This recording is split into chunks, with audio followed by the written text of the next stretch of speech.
po mga kapatid kong minamahal, ang buhay po ng tao ay hindi nakabase lamang sa ating bagay na ating nakikita.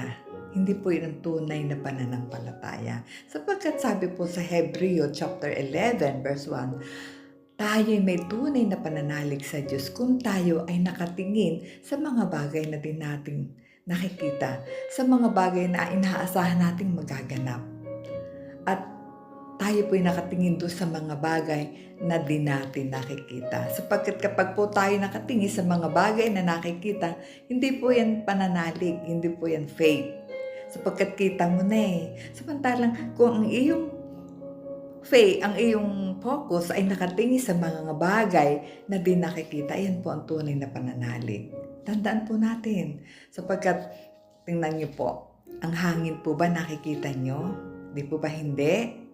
Ganon din po ang Panginoon.